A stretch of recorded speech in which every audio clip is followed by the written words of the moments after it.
We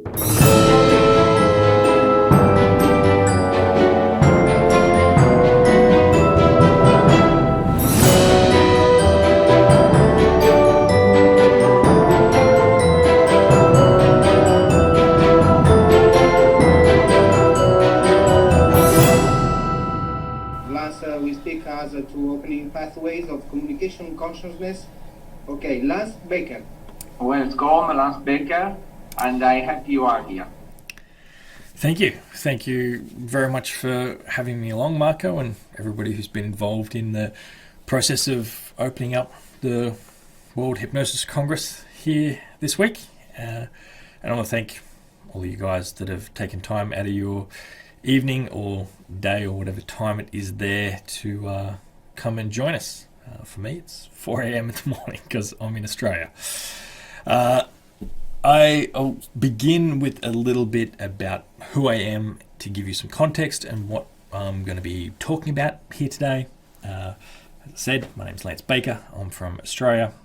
I work with energy healing quite a lot, with mesmerism and other energy processes, and I'm extremely passionate about that. That developed my pathway down the hypnotic route. I found it by having a migraine 24/7 for nearly a decade without any break. And then from doing self-energy healing processes led by the energy, which turns out was introducing me to very much mesmeric concepts that I wasn't exposed to with the teachings I'd had at that time. And within a week and a half, that pain disappeared. So energy had my attention big time.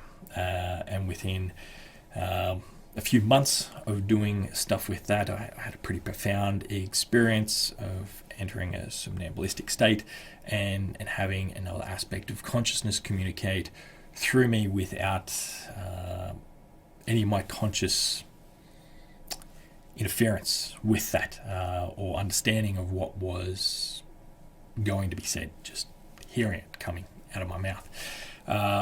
And from doing those energy healing processes, putting people into trance continually, so I started exploring hypnosis and developed a new passion of everything hypnotic and mesmeric following those pathways. I have a full-time clinic of doing therapy, energetic processes and talk-based hypnotherapy.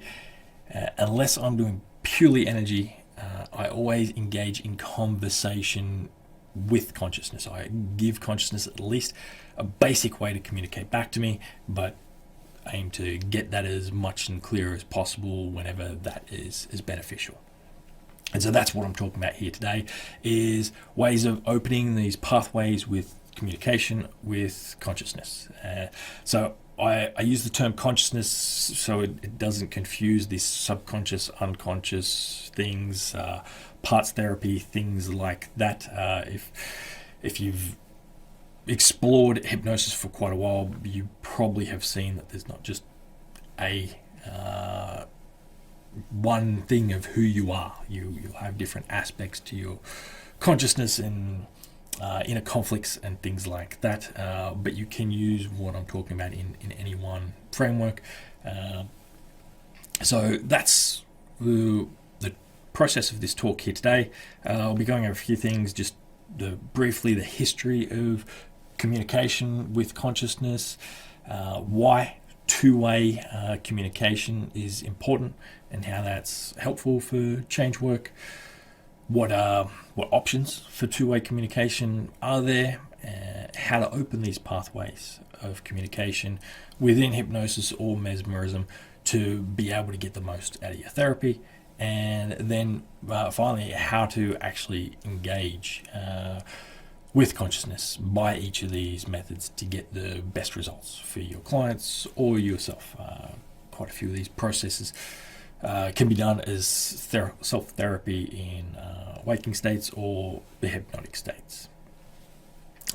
So I hope you enjoy, and if you have any questions, drop them in the chat or bring them through at the end. As I said, with communication, I love it to be two-way. With this, obviously, there's lots of you listening at once, so it can't be as interactive as a one-on-one thing. So the history of the communication with consciousness, we're all aware the hypnotic field started with that fantastic guy, Mesmer. And from most accounts of things, there wasn't two-way communication until in the spring of 1784, Poiseuille opened that doorway with somnambulism through Victor Race and had two-way discussions with a different aspect of consciousness. Wirtz and some other writers back at that sort of time did make accounts of saying that Mesmer actually had the same things too. He just didn't like using it and felt it was a distraction, or consulting the oracle and things like that when he had some subjects start verbalizing things in that somnambulistic state.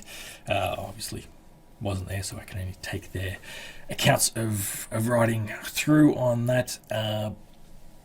But it seems to be that it was there from the beginning. And Poiseuille did that huge thing of paying attention to it. He gave us a huge gift of opening up more the psychological healing and this two-way interaction, which is an absolute blessing. Now, another way, like I said, I at least go for a basic, simple approach. Like, you can't always get that voice and that verbal communication. And anybody who's worked with hypnosis generally would have noticed the way somebody's body reacts, especially if you're using energy. You'll get twitches, you'll get jolts, you'll get movements from their nervous system as things clear. And that can be used as a communication source. That is consciousness starting to come through. So generally that's termed as an ideomotor response these days, and people would use it of getting a flick of a finger for a yes and a no and so on. And we didn't think that come into play until the great Chevreul with his pendulum. And that was just a basic sort of thing with that. He personally studied it in 1812 of using a pendulum to get these responses. He was a French chemist, and his fellow chemists were using these pendulums to determine the chemical properties of things. Does this have mercury in it and whatever, and to find out and do their research for them. And they thought it was a psychic tool, and he did some double-blind experiments with it of closing his eyes and having people put samples of chemicals underneath it, or not put samples of chemicals underneath it, to see that the pendulum didn't respond at the right times when he was unaware of what was going on, and he realized it's our own minds doing this sort of thing. So that was in 1812, but he didn't communicate this in writing other than to a couple of close friends in verbal conversations around dinner and such. But in 1933, André Ampère, he wrote to him about it, and they had a published discourse where he published these theories of his, that the pendulum just amplifies these unseen micro movements from our nervous system, from our deeper mind through our hand. And so that's where we thought the ideomotor communication actually began. 2 days ago, I was lucky enough to find something very interesting in an old mesmeric French text of a guy called Guillaume Pascal Billet and Deleuze, discussing in their discourse about things. And Guillaume's trying to convince Deleuze that this is a highly Christian spiritual thing of what we're talking with, of aspects of consciousness. He was asking very, very leading questions in his sessions to develop that from what I've noticed in what I've read of his stuff so far. But he indirectly discovered ideomotor communication. He had a lady that he was working on, Maria, who had been in an accident when she was 12 on some stairs, broke her knee and couldn't walk again for life. She had all sorts of issues with that knee. She didn't menstruate ever again from there. When she was 32, Guillaume had their family approach him to come and work as healing for her, and he just couldn't help. He couldn't get anywhere. Then he discovered animal magnetism and was going down that route of approaches. And with his explorations in animal magnetism, he thought of this lady again and thought, I think I've got a tool that could actually help her now. And so he contacted her again, and this is like she'd be 38, 39 by the time he went back there. And he did these sessions on her and passes on her leg, and was holding his thumbs on her knee, and it started to twitch, which it couldn't move beforehand. And he started asking questions of start movement, stop movement, start movement, stop movement, and noticed that his suggestions would start and stop these nervous twitches in this knee.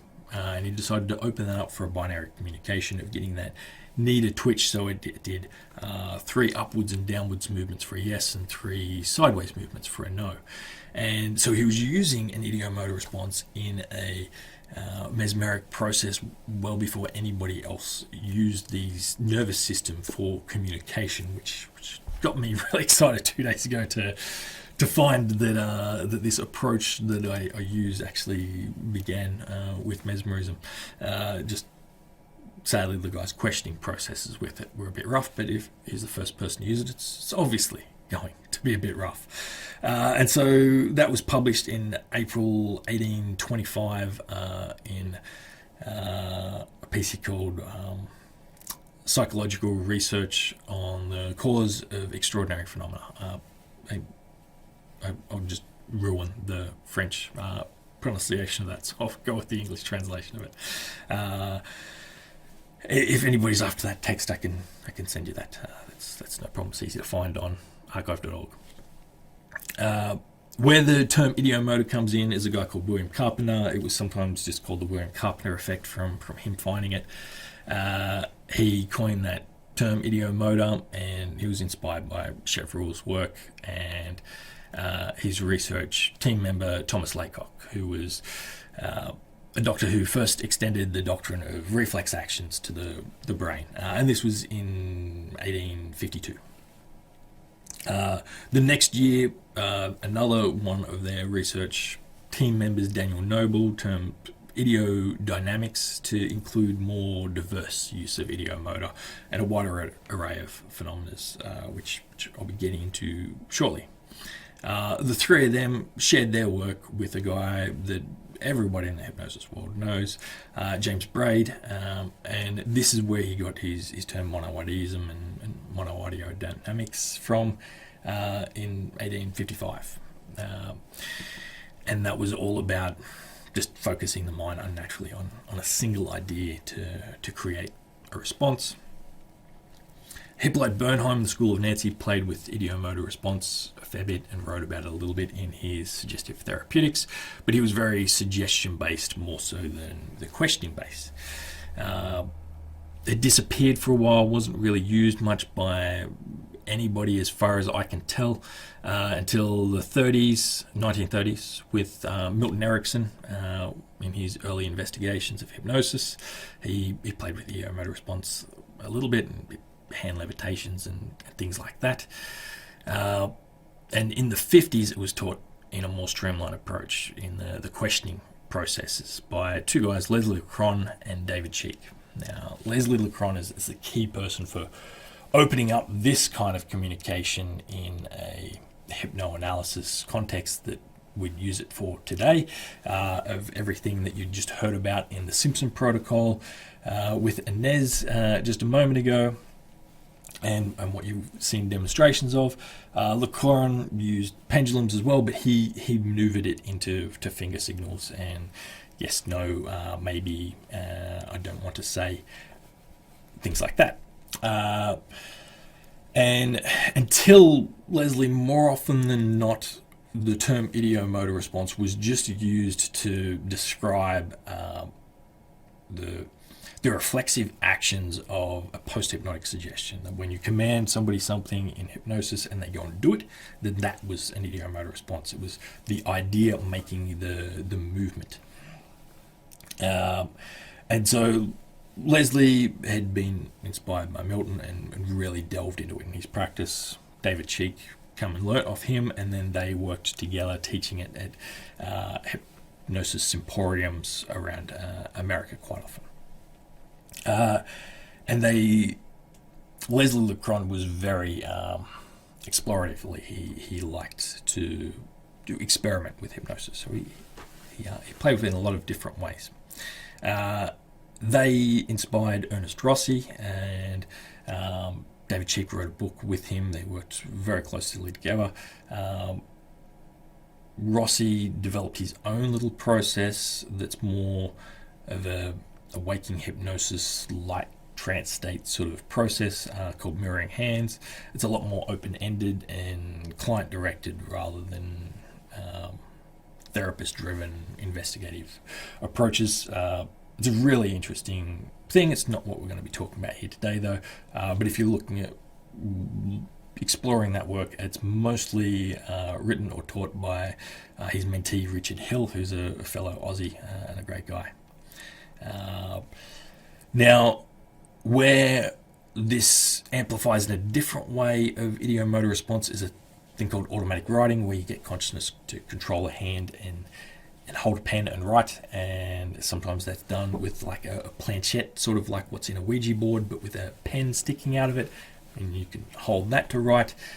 Where that first started was 1368 CE China, and they called it Fuji writing or spirit writing, and it was just a spirit oracle thing. They didn't understand the concept. They were most likely communicating with part of their own consciousness. In the 1850s, it was brought back out really big in the spiritualist movement as, again, a spirit contact model. However, a guy called Edward Rogers started exploring that for exploring automatic consciousness. In the 1880s, Frederick Myers started exploring it deeply with therapeutic approaches, and then lots more in the therapeutic and hypnotic world. The studies were done by a guy called Morton Prince in 1890, and then Anita Moole in the 1920s really delved deeply into using that as a therapeutic method. The Surrealist movement in the 20s also used it to write fiction, to be able to get some weird and wacky stories out of the deep inner minds. And then, as I mentioned, of the planchette that people use for that automatic writing sometimes, the same principle has been proven that that's what a Ouija board is it's an idiomotor response from your own consciousness rather than a spirit model of consciousness usually. The other ways of opening up communication with consciousness is a thing called an idiocognitive response. An idiocognitive response is more just that automatic thought. It's you ask consciousness to share something with somebody and they have a thought, an epiphany, an idea, and it's usually a little bit abstract to what they expected. It's like getting that somnambulistic direct voice, but it's just in their own head and they hear it. It can sometimes quite interestingly direct your therapy, but you need the client to be an interpreter for you for that, because obviously you can't hear all of your client's thoughts until they open their mouth. The others is an idiosensory response. These can be quite handy if you can't get physical movement out of somebody, and that's just using the other senses, the sight, the taste, the smell, the feel, the hearing, and I find a lot of these naturally sometimes come a little bit as well. Like many clients that have an ideomotor response will feel like an aura coming down over their arm first. They'll feel an energetic twitch in their finger before it actually moves. They can feel that electric system coming online. Another is postural sway, which is just a way of asking your body to show you a yes, and you generally lean forward or backwards or sideways or something like that, and no, and move another way. And then from there, the only other one really is an idioaffective response, and that's the emotional, physical responses that just naturally happen. Smiles, tears, laughs, things like that just come through. And when you're working with deeper consciousness in somebody, clients quite often communicate how surreal this part feels, that they've cried their heart out in the session, but those tears didn't feel like they were theirs, like it was coming from that deeper part, not them. They didn't understand why they were crying. They didn't feel like their emotion, but they experienced it. They're a lot harder to work with. They're just more something you're going to notice as you do therapy and to understand as things happen. Now, why two-way communication is important is it really opens up what can happen. A lot of people do hypnosis where they're just doing direct suggestion. They're just talking at the client, at that deeper level of consciousness, and demanding change and hoping it sticks and hoping it happens and hoping it follows. And quite often it does. If they're a good enough hypnotist, it will. But it might not always stay. It might not stick because it wasn't that aspect of consciousness's own idea. Eventually, they might go, well, why am I doing what Hypno Boy says? I'm going to go do what I used to do. I'll go back to drinking, to smoking, to putting on weight, to having anxiety, whatever. These problems were there for a reason usually to begin with. So when you've got two-way communication, you can find out what's going on. You can do deeper work. So when I first started using the two-way communication, it was with ideomotor response, and all I was using it for was to get a confirmation at the end of the session that these things were going to be followed through on, and that helped. That helped me get change as time went on. Now it's imperative. I don't do a session without getting some kind of communication through to get confirmation that this work is accepted and going to work. Where it's super helpful is you find out where the blockages are, where things are in the way, what pathways you're going to need to go down to give this conscious person or this deeper level of their consciousness extra help to be able to move forward in the areas that they need. You're going to find out if they need that assistance, if there's something extra they need you to do, or what that deeper level of their consciousness needs them to do. Maybe part of their mind needs them to go back home to where they grew up. Maybe it needs them to leave their job, their husband, wife, reconnect with their husband, wife, their kids, something like that. There could be something that has to be of a conscious choice of a change that comes up that you've got to throw on the client afterwards of what they've got to do.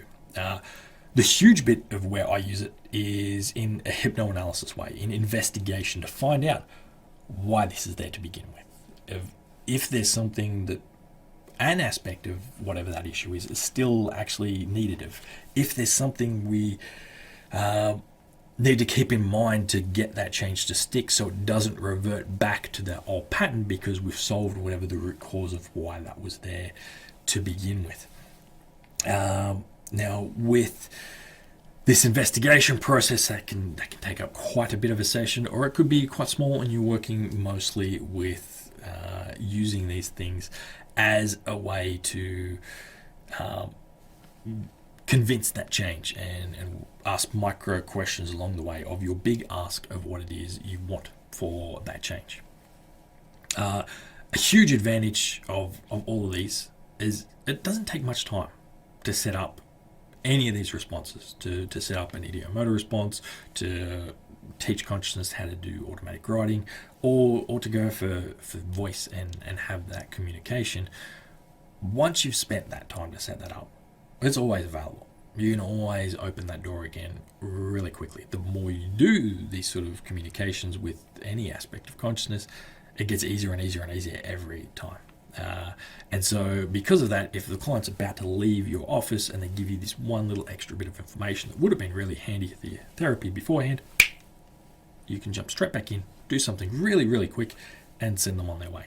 Or if you are just used to doing direct suggestion and a monologue towards your clients in a hypnotic fashion, and you get the idea that you want to ask a question, if you've done this work beforehand, you can always just jump into that. You can always just ask at the very end, can this go along? So quick to set up, always available, really helpful.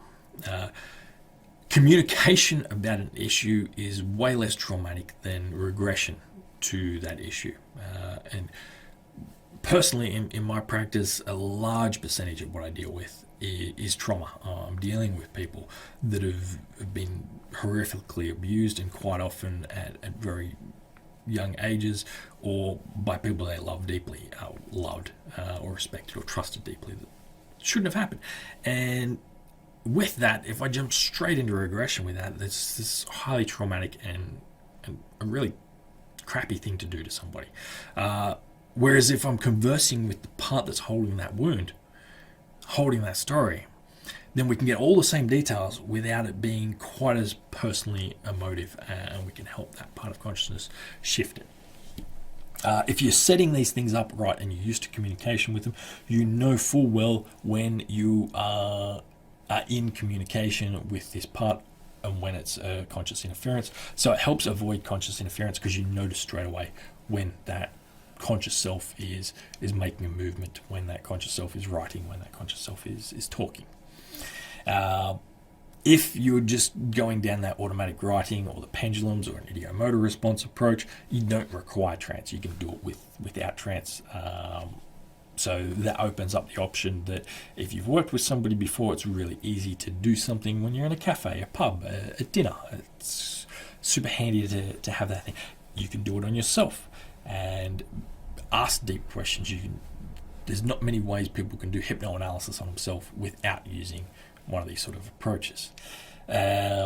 If you're working out of trance, you've also got that client's assistance and the client's observation there as a big help. If you need to ask something extra off the client, you're not having to pull them out of trance and work out what they need and put them back in and do the whole process again. You can just ask a quick question and then go back to that deeper aspect of consciousness. And this client observation is a huge win because the client's walking out of your door, they've observed everything that's happened. If they're in a deep trance state and you leave the suggestion, they'll have had that observation, then you can also get some of the benefits of this. But when somebody's in a waking state and you've had some clear hypnotic phenomena, that really leaves an impression on that client that they're going to talk about that, and that's going to get you other referrals. But the big thing of why I love it is that they've got extra confidence because they've heard or they've felt some part of their consciousness agree it's going to help. Things are going to get easier. They're not walking out the door thinking, well, I'm going to F this up and it's going to be terrible. They're walking out the door thinking, oh, wow, the part of me that's made me unconsciously do all these things that I haven't liked in my life is now unconsciously going to help me achieve these things. And I've heard it say so I trust it. That amplifies all of these different things. Other advantages is if you're getting voice or writing, you can get all the extra details. The conscious person doesn't know the who, the what, the when, the where, the why, the how of what is going on with these issues. The tricky bit, the downside to that is sometimes you can get excuses. Think of a kid.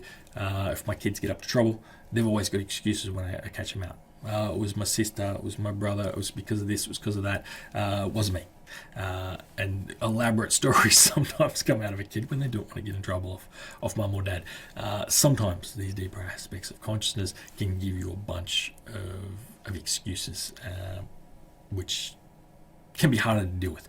And that's where sometimes the idiomotor responses are fantastic. It's close questions, it's yes or no, can you do it, will you do it? There's no excuses with yes, no, maybe. I don't know. It's just, let's get on with it. Different ways you can engage with consciousness by questioning is you can ask investigative questions to find out what's going on.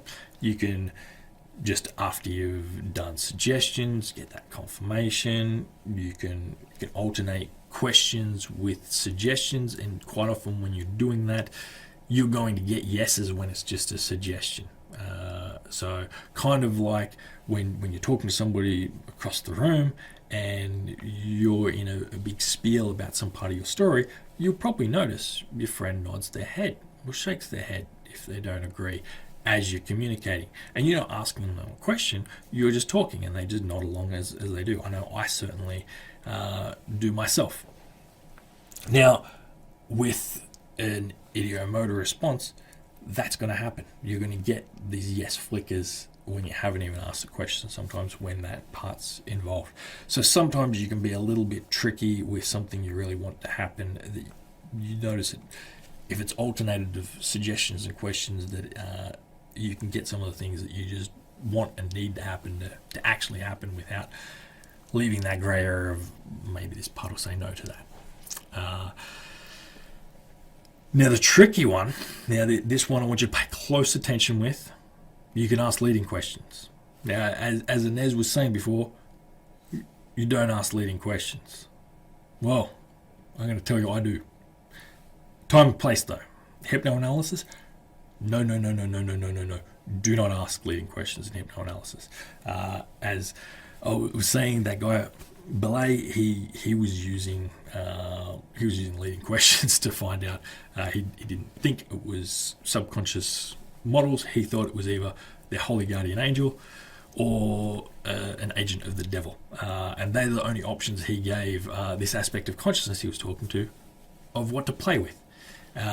So it went with the holy guardian angel, but in a sense, our deeper consciousness is like a holy guardian angel. It's a deeper part of ourselves that's looking out for us in a safety context. So when you've only got yes and no, and you've asked a very pointed leading sort of question like that, you've got that sort of thing. In the 80s, with the satanic panic and the UFO abduction phase of hypnosis that was really popular, there was a hell of a lot of leading questions.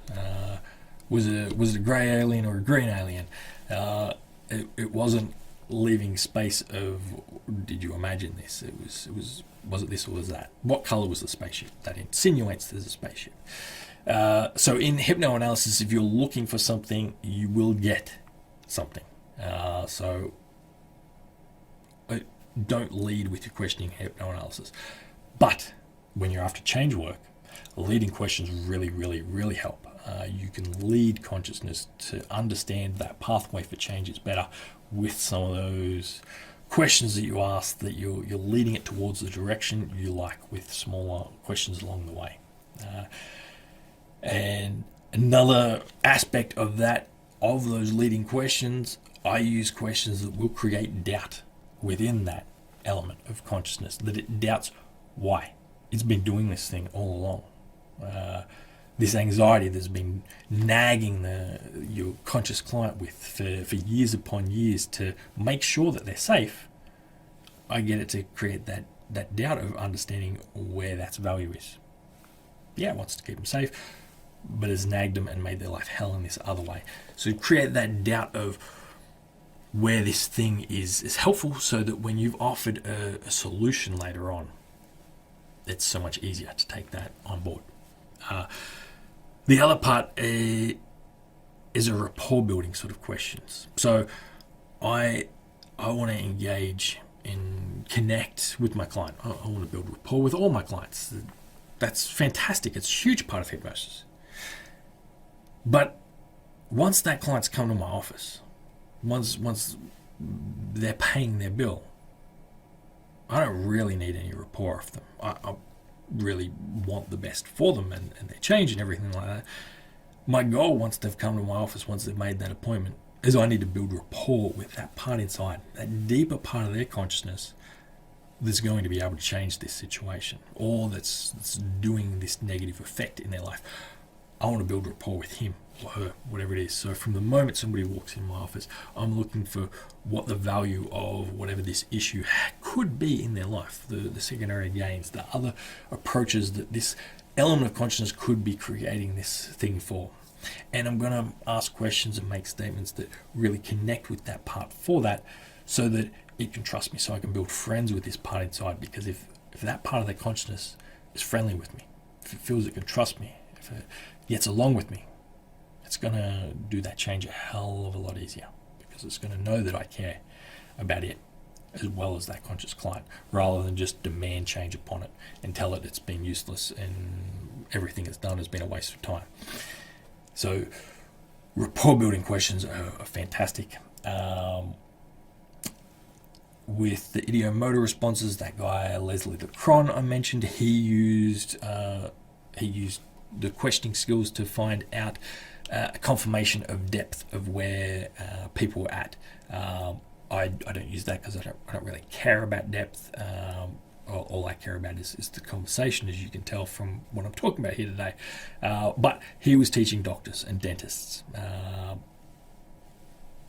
Depth is important if you're going to cut somebody open and do an operation on them and you don't have anesthetics. So if you're working in that field, you can get confirmation checks of depth if that helps you. And then obviously the big one, the change making agreements, of asking questions to work out if this part is on board with these changes. Now, just because consciousness wants to talk to you doesn't mean it knows how to yet. And alternatively, if it does know how to, well, it might not want to talk to you just yet. Everybody, I'd like you to imagine yourself at a party. You're at a party, you've been invited along to by your friends, and your friend's not there yet. You're the first one of your group of people that's there. Every other attendee at that party is a stranger to you. Now, you might be standing near somebody, you might have the opportunity to start a conversation with them, but do you always? I know I don't always. You might hold back and just see first if they express a desire to talk with you. Like some eye contact, body language move towards you, nod, something like that. You might just simply wait for them to verbalize some sort of initiation of conversation by saying, hello, how's it going? You might open your mouth to speak and just not know what to say, so you remain quiet. Perhaps you feel it's inappropriate for you to start a conversation with them. Perhaps you might be scared they'll think you're flirting with them, or it might be you don't want to go talk to the host because you don't know the host. Your friend Bill invited you along and Bill's not here, so you're just some stranger that's in his house, and you shouldn't be, so you're really awkward about whether it's appropriate to talk with them. It might be two people next to you are engaged in conversation with each other and you've got to butt in to be in that conversation, and that feels awkward.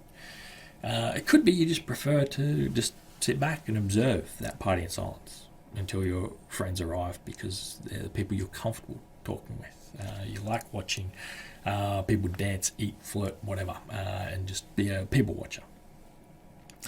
All of these dynamics that you'd experience yourself at a party like that, they can be quite similar to how a deeper aspect of consciousness feels when you're working hypnotically with a client.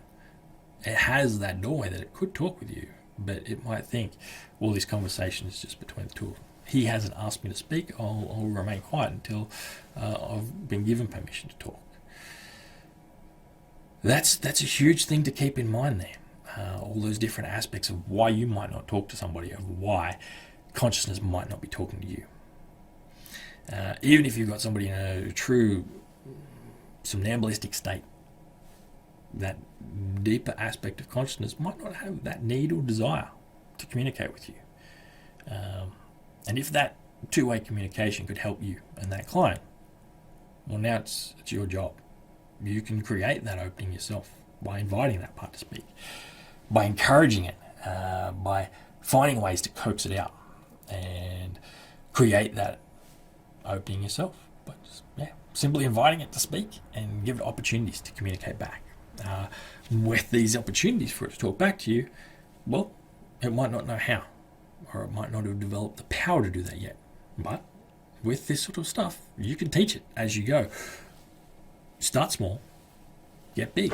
I find your chances of opening pathways of communication with consciousness is so much greater if you start just simply. If you've ever watched a stage hypnosis show, they're not jumping in with the big thing straight away of you think you're a chicken. They're doing small little things. Little ask, little ask, little ask, a little bit bigger ask, a little bit bigger ask, a little bit bigger ask to the big ask. Like they're slowly building up.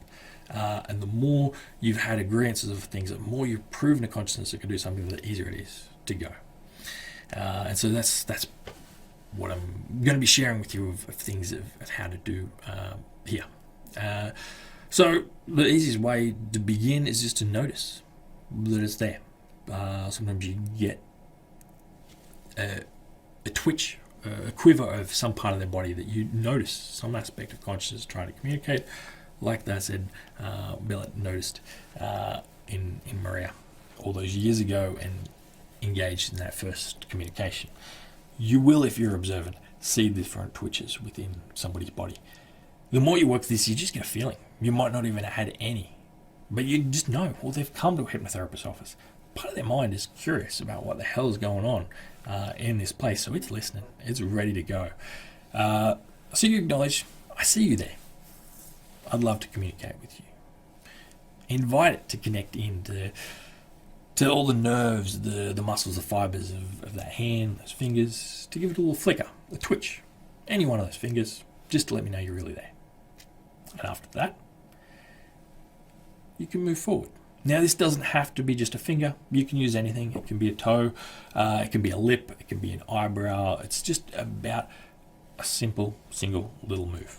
I use eyebrows quite often if I'm doing mesmeric approaches. I'm already staring at their eyes. It's really easy if I'm just noticing their eyebrows go. So that can be a handy little one. It's also an interesting thing that when you're talking with people later on, their eyebrows are agreeing with you and the person's unaware of it.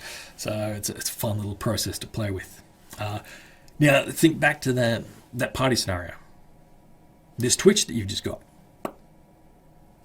That's like getting that eye contact. That's like you've got eye contact, you've given a slight nod of the head, and you're waiting to see that they've nodded back. The opening's there. It's realised this person's here. Let's give them a wave. Let's see. That little twitch is a wave. It's invitation to go further. So after you've noticed that twitch, and it's come where you've asked it to be, give a positive affirmation, a thanks, an acknowledgement. That's right. Always helps if you acknowledge things as you go along. And then you got to see if it can do a different finger, different eyebrow, different part of the body, whatever, and see if it can do that. And once you've got two, that's it. That's enough. You're able to have a conversation. You're online now. This is two-way. This is going to happen. As simple as that. And this can take like 30 seconds and it can happen. Sometimes that might take 4 or 5 minutes, but more often than not, it's really quick. It's really easy. And so you've opened that pathway for at least binary communication. Now you want to restate how you want this to be that opportunity for communication. You'd love two-way communication. So you ask it to show you a yes, and just it can be one of those fingers it was before, it could be a different one, doesn't really matter. Show you yes. After that, I like to confirm it a couple of times so I just know it's not some random twitch, that's actually signaling yes. Again, positive acknowledgement each time that you've seen it before you ask it to repeat that. After you got a yes, do the same deal for a no, looking for that movement on that different finger. And now you've got communication. Now you are online. Now it depends on how far you want to take this. You can either keep it as closed ideomotor responses, or you can add in extra options like the maybes. I don't know. I don't want to say. Now, some people think that's not helpful. In Inez's process, she's dealing with superconscious mind. It's pretty clear. It's just yes or no with that. When you're dealing with the deeper inner aspects of somebody's consciousness, there's a lot of grey areas. So sometimes a maybe or an I don't know can be helpful. Now, they're not helpful in the change work, and some people hate them because of that, because they're scared that they're going to ask for this change and they're going to get a maybe. And they're thinking, I've just invested an hour doing therapy with this person, I wanted a yes. Or I wanted to know, so I knew I'm going to have to try a completely different approach. A maybe is just too grey, I can't really work with that. Now, if you've done the right questioning throughout the build-up and the right suggestions, this isn't going to happen. You're going to know you're getting yes well before you've asked the big ask, because you've asked lots of the little questions that you've got all those yeses on, that it just makes sense it's going to happen. Where this is really handy is in the hypnoanalysis phase. Sometimes it is a grey area, and that maybe can be really powerful to let you know you're close but not quite, so you don't get lost going down the wrong pathway of questionings. If it's just yes or no, that leaves no grey area. And hypnoanalysis, you quite often need that. Sometimes your questioning might be a bit weird and it just doesn't know how to do what you're going to say, and that's helpful to know so that you can teach it how to do what it needs to know or connect it with that. Now, if occasionally I'll put in that pass I don't want to say. I don't use this often, but occasionally I'll feel that's needed to coax this communication out. And more often than not, it's when I'm not getting an ideomotor response. And I think, well, maybe this is because some part inside thinks I'm going to make it say something that it doesn't want to say. And having that option of pass then makes it safe to talk to me, because I'm not going to push it in some regard. That generally opens up. Or you know quite well, because it's really obvious this person's been through something traumatic or abuse and they're talking around an issue but not on that issue, that consciously they're nowhere near ready to engage in that issue. So they're doing the session with the handbrake pulled on as we go, where this will help you make sure you maneuver around that. Now, as I said, I don't always use that. Most of the time, I'm leaving that be. But now, you've put that first full wedge in of communication. That pathway is really, truly open. You can engage from here, or you can push it to be deeper communication. Before I begin, I find it best to start with asking, just quite simply, now that it can communicate, does it want to? And to see if it wants to talk to me. Otherwise, I'll just move back to talking at this part, but I'll let it know I want that feedback, and to see where we can go from there. And if it can move those fingers, if it can twitch those muscles, those nerves, well, then perhaps it can shift some of these emotions or the illness that's there. If the signals are too subtle for you to notice, you've got a pendulum option you can do. As I said, it just is going to amplify those movements. What I normally do, though, is I'll just persist and I give suggestions that those signals amplify with every movement. It gets easier. It's learning how to do things. Every time it does something, it gets twice as easy. And those suggestions just compound, and you get clearer and clearer communication as you go. Or I'll move to those idiosensory responses and get the client to translate, get them to close their eyes, and perhaps they can see something that responds for yes and no. They quite often will see a green or a red or something like that. Go for that feeling of what they feel in their hand. They might feel that twitch, but it might not be coming through. If it's loud and clear, that's where I push for more. Now I'm in the position of choice. I can either just proceed with that hypnoanalysis and confirmation of my suggestions from watching their fingers and using that ideomotor, or I've got that choice. I can move into verbal communication with that direct voice or automatic writing. Now I know it's 2 minutes to 5 or 7 or whatever time it is over there, because you had a break and Nez ran a couple of minutes over because people had some interesting questions. Do you want me to keep going with this, or do you want me to cut it short here? I'm not trying to ruin your schedule, but I planned for an hour, so I'm just checking before I continue. I guess I'll continue. Okay, so with the choice of writing or voice, it's often easier to go for writing. It has that advantage as well that you're in control. You can easily take it back to just fingers if you like. If you feel like you only need an extra little bit of information, like somebody's name or a place or just that who, what, when, where, why sort of thing, you can get just that small piece of information and jump back to your binary communication if you like. If the other thing when you've got writing, and especially with voice, as I said, I like to build rapport with these different parts. You're going to have to keep in mind from now on, you're always going to need to spend some extra time in maintaining that rapport and engaging in pleasantries with this other part, because you've got a friend inside who now can communicate that friendship to you. It's not just yes and no. And so sometimes this extra time you're spending on that is going to get in the way of that time you've got to do work with people. And so that's where this writing thing can help. You're in control to pull that back if you need to get on with the actual work. To introduce that, it's really simple. You've done a lot of little things leading up to teach consciousness that can move these nerves and muscles of that hand. So use that. Point out that, well, you can use those muscles and those nerves in that hand. Surely if I put a pen in that hand, you could write to me about these real issues of what's going on here, who's involved, and so on. Then ask the question. So you suggest it, then you ask, if I placed a pen in one of those hands and held a clipboard with some paper underneath it, do you think you could write to me? Yes or no? If you've got a yes, fantastic, go for it. I like to ask if it would find it easier with one hand rather than the other. Then I'll go for whatever the opposite hand is than what I'm getting these from, so that I've still got this binary communication as we're doing the writing in the other hand.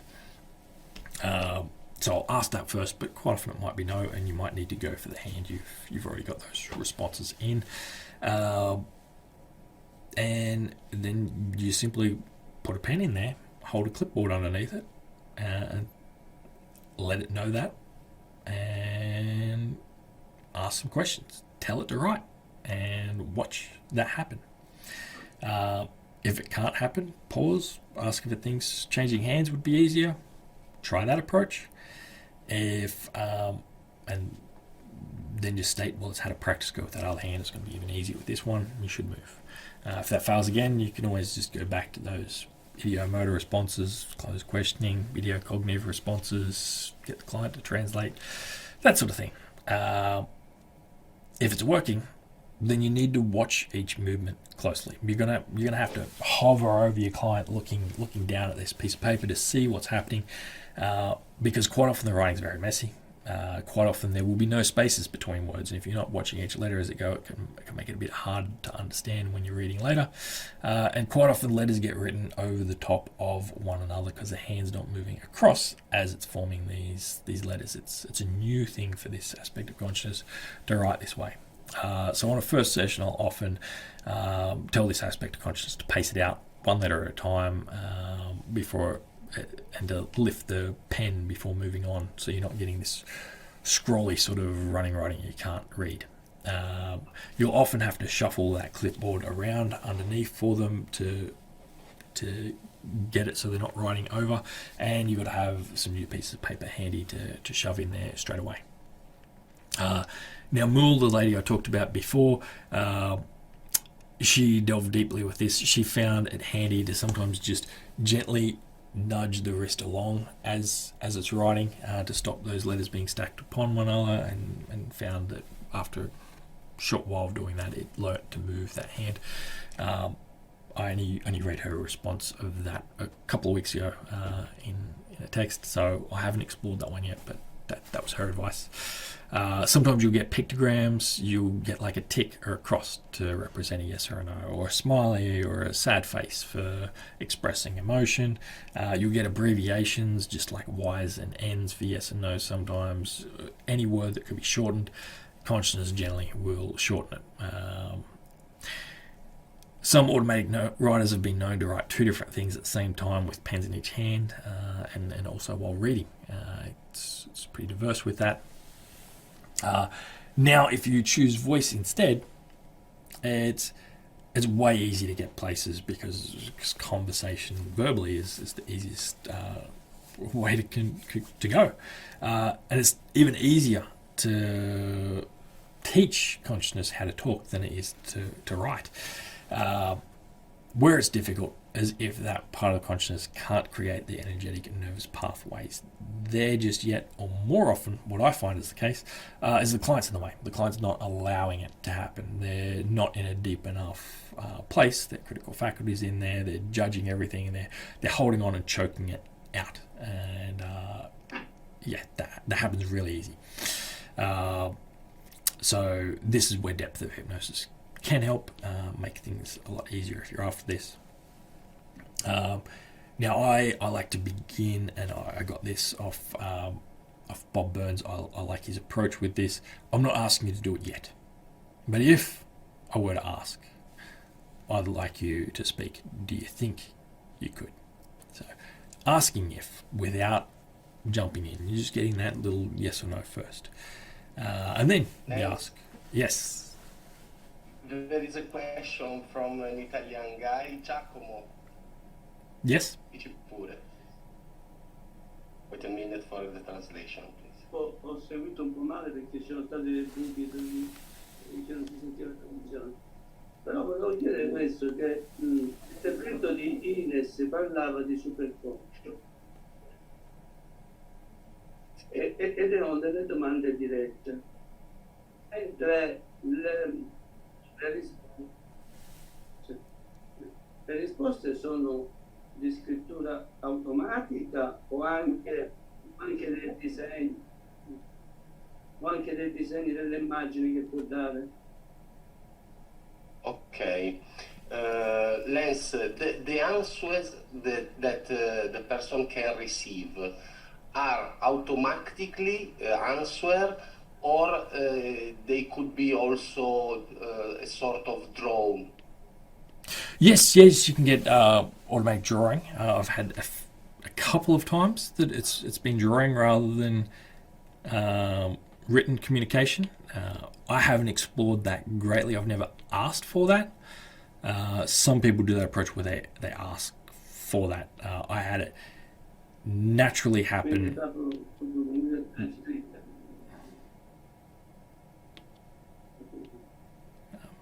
Yeah, so I've had it naturally happen twice. The other times I've asked. And so back to that, the speaking side of things. I'll ask, well, would you like to speak to me then? Se potevo chiedere a Giaine se ha fatto l'intervento, ma il concetto di superconscio, se si poteva definire in qualche modo.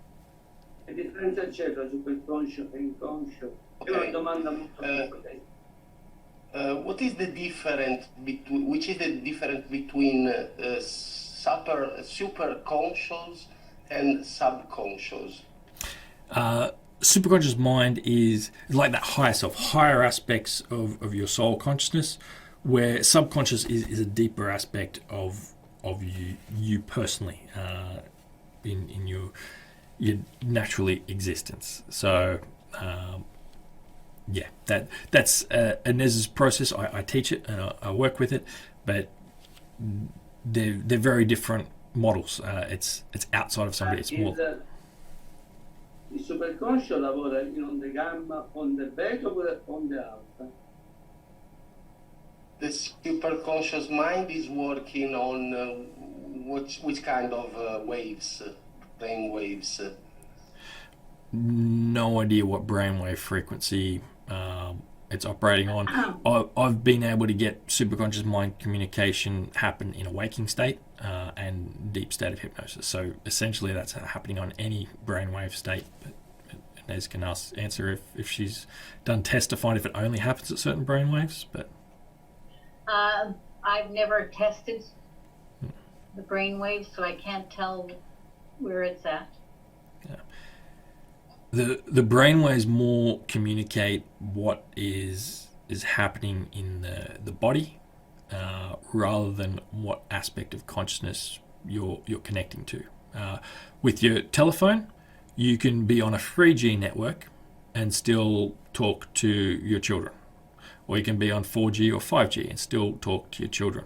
It doesn't change it; it just changes the signal. Of how clear it might be, of whether or not you can send pictures and videos as well. That's probably the easiest way I'd explain what brain waves have to do with hypnosis. In my personal view, some people buy a lot into that sort of thing. I tend to agree with you, and I think the brain waves really have no meaning. I used to work in brainwave technology, and we'd put hit all over the head, and there's different frequencies in every part of the brain. It's where they're predominant that's important. Yeah.